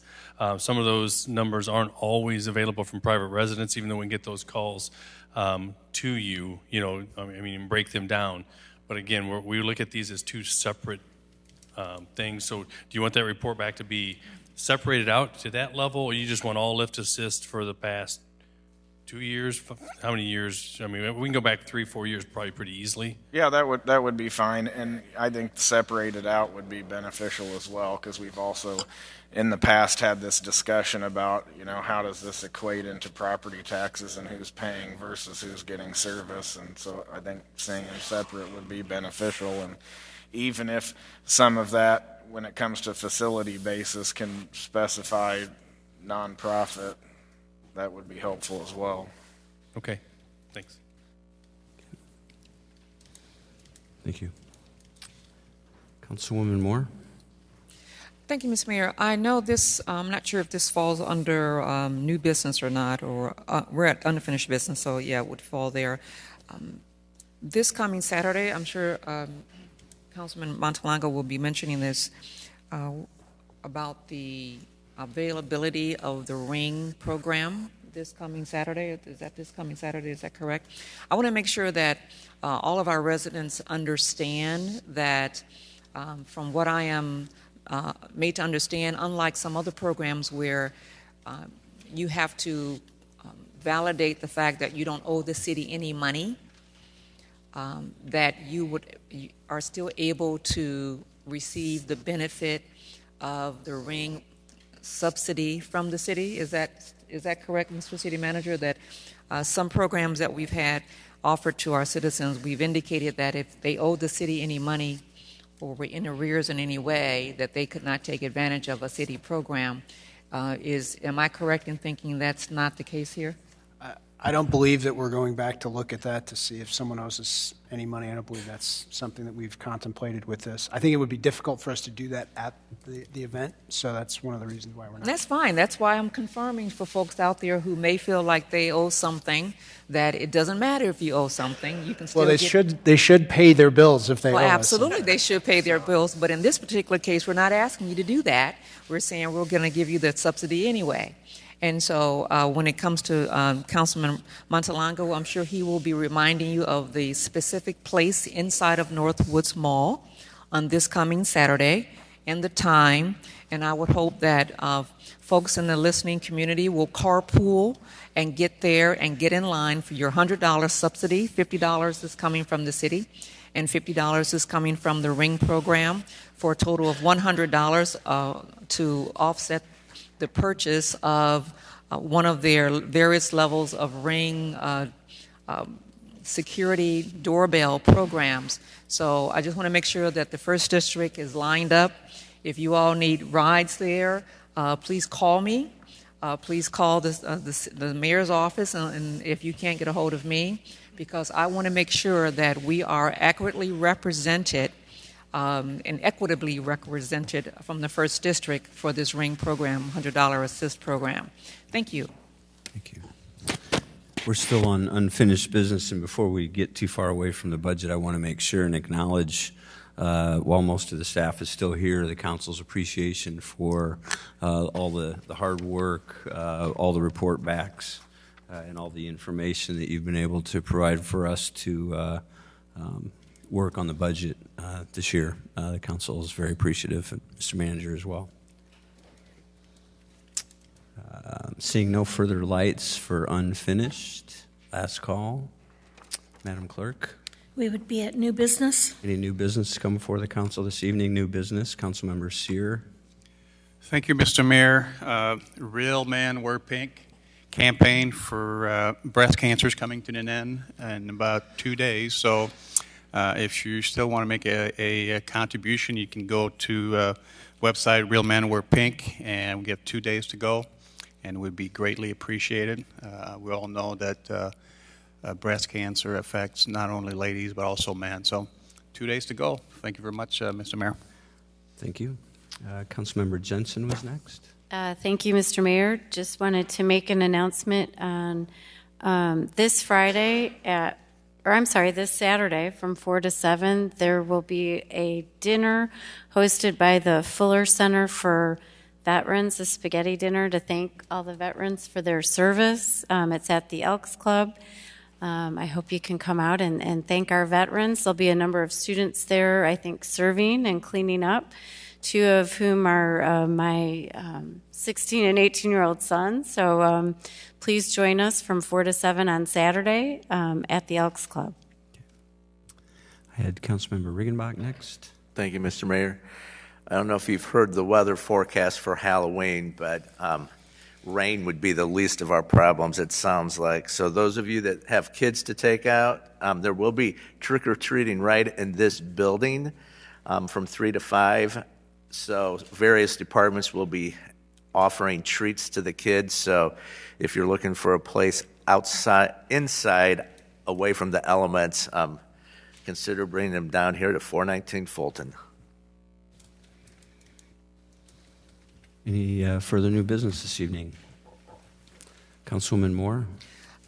Yes, Ms. Mayor, I was hoping to have the information about the ring reiterated because I just received a text that that they're only going to be using credit cards, that you cannot bring cash, and wondering if they could use a debit card. So if you have any information about that as well, it would be helpful to folks who don't carry credit cards if they could use cash, but maybe that's not part of the program.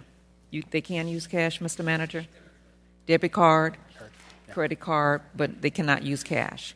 So if someone can give us the date, time, place again, that would be helpful. Councilman Montalongo? Sure. Thank you. So the Ring doorbell, our event will be going on this Saturday from 9 a.m. to 1 p.m. at Northwoods Mall. It will be held at Center Court. They will have multiple models of the Ring doorbell there for you to choose from. The cost will be approximately $100 to you. There'll be no further cost after that. You must bring an ID and other proof of residency, like a bill, a utility bill of some sort. They will be taking credit card or debit card, and you'll be able to walk away with your product at the end of it. The way this is being organized, when you come in, you'll be able to get a number, so you don't have to wait in line. If there's a long line, have to stand in line. You'll get a chance to go around the mall, do some shopping, get some food, etc. And we'll be calling out numbers so that you know when your turn is up. I think I got it all covered. Yeah, so for installation goes, you'll be able to go out to the Ring website. On the website there will be some videos and as well as an 800 number if you need some help. Another transaction will be a Visa gift card. Thank you. And that information will be up, if it's not already up, on our city website. Okay, thank you. Madam Clerk. We're at citizens' opportunity to address the council. I don't have any citizens to address cards. If somebody here would like to address the council, you're welcome to step to the podium and do so. Okay, I'm seeing none. Madam Clerk. We have an executive session. Mr. Leist. Your Honor, we would have an executive session pursuant to Section 2C11 of the Illinois Open Meetings Act, which exempts discussions of imminent or pending litigation, as well as another motion pursuant to 2C21, which exempts discussion and approval of previously closed minutes. Okay, we have a motion to go into executive session by Councilman Sear, seconded by Councilman Euler. Please cast your ballots.